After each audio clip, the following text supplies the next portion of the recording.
This is Trench Coat, and I figured I'd show you how I made the mask since my last video was a real quick one. Okay, I went out to the store, bought a pair of white ones and a pair of black ones.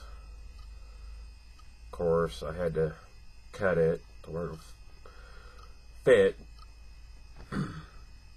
on both of them, but this one goes on first to hide any facial features that this mask right here would show. I don't know if you can see it, but you can see my fingers through this mask. I mean, just see the color of my skin underneath the mask, that is.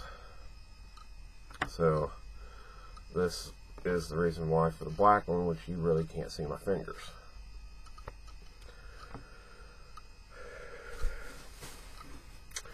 This is the ball that I was talking about that I used to put the template on. I did take a plastic bag, stuck it over the ball, and as you can see, you can see some of the black marks on the bag. That's the reason why I said use a plastic bag if you're going to use a ball, unless the ball you don't really care about. But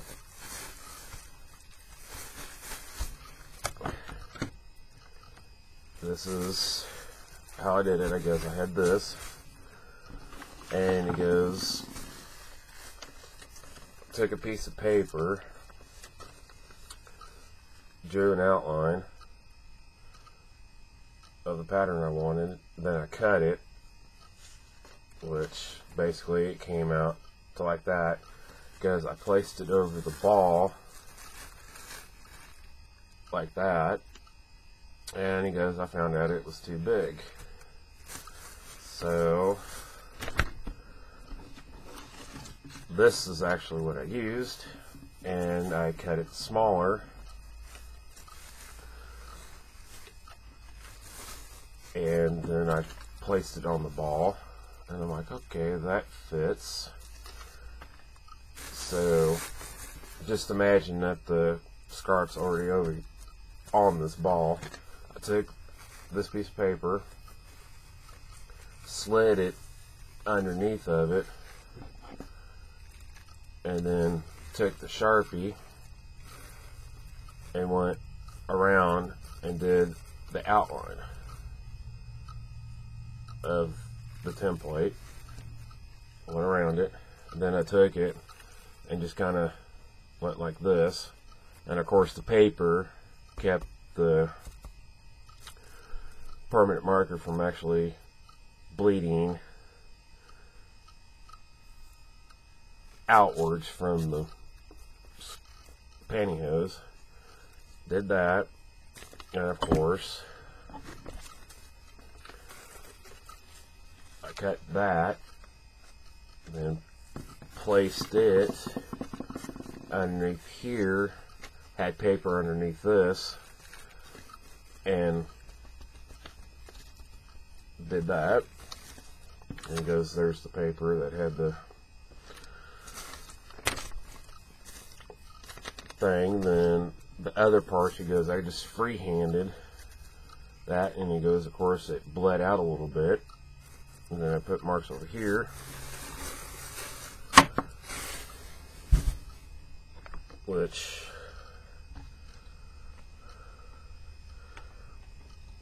time I was done,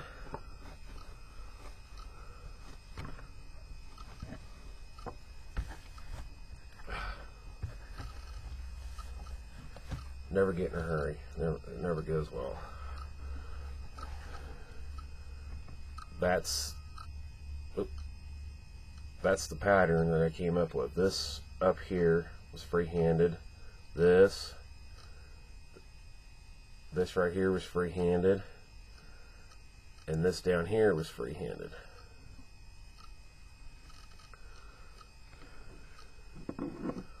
And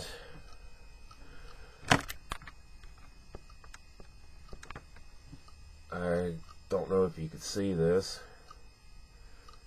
Oop, everything's backwards. But if you look at him and then put the mask, now I can see why Gurex has so much problem with his videos, some of his videos, because this was the design that I used and tried to copy it, and I came up with this. Let's like get him a little closer.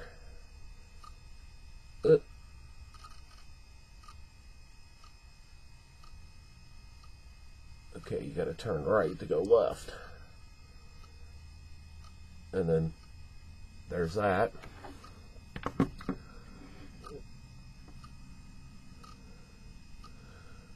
And I don't know if you guys noticed in my last video, even though looking at this pattern right here, this almost looks like Batman. Wasn't trying for it, but I kind of stood back and looked at my video, and I'm like, oh dang, that looks like Batman. Which, wow, that's pretty awesome. Here I'm going to be dressed up as Rorschach, but yet I'm going to have something similar to a Batman symbol or whatnot on his mask. You know what? It's not the best mask I've done, because I probably could do better, but with practice. But I kind of like this one. He goes, the reason why I really think I could do better is these marks right down here are not actually supposed to be underneath my chin. They're supposed to be right here. But the time I get the mask on, I got a little bit over here, then they go underneath my chin. But it's acceptable. But yeah, this guy right here and his mask, because that's what I try to go after, because I like the way the mask is on this figure. And of course, he's my favorite character from the movie. It's a shame they had to die in it. But that's a little closer look of how I made the mask. And this is Trenchcoat signing off.